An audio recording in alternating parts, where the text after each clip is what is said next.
When we understand the factual matrix in the backdrop of the objectives of the above two legislations, the controversy in the instant case assumes immense significance.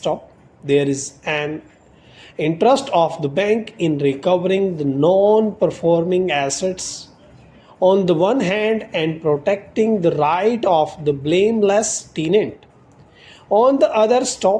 The Rent Control Act must be construed as such. A landlord cannot be permitted to do indirectly what he has been barred from doing under the Rent Control Act, more so when the two legislations, that the S Act and the Rent Control Act, operate in completely different fields. While S Act is concerned with non-performing assets of the banks, the Rent Control Act governs the relationship between a tenant and the landlord and specifies the rights and liabilities of each, as well as the rules of ejectment with respect to such tenants. These provisions of the S Act cannot be used to override the provisions of the Rent Control Act. If the contentions of the learned counsel for the respondent banks are to be accepted, it would render the entire scheme of all Rent Control Acts operating in the country as useless and nugatory. Tenants would be left wholly to the mercy of their landlords and in the fear that the landlord may use the tenanted premises as a security interest while taking a loan from a bank and subsequently default on it, and the landlord would simply have to give up the tenanted premises as a security interest to the creditor banks while he is still getting rent for the same. In case of default of the loan, the maximum brunt will be borne by the unsuspected tenant, who would be evicted from the possession of the tenanted property by the bank.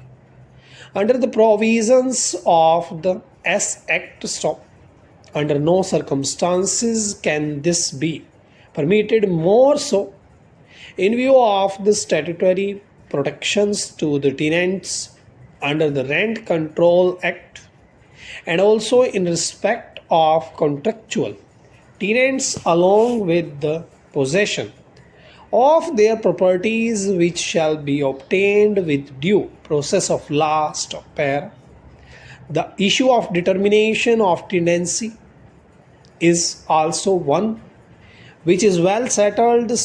While Section 106 of the Transfer of Property Act does provide for registration of leases which are created on a year-to-year basis, what needs to be remembered is the effect of non-registration or the creation of tenancy by way of an oral agreement.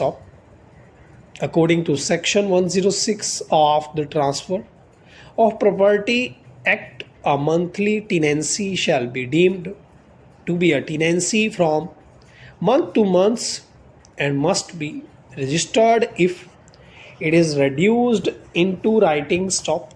The Transfer of Property Act, however, remains silent on the position of law in cases where the agreement is not reduced into writing.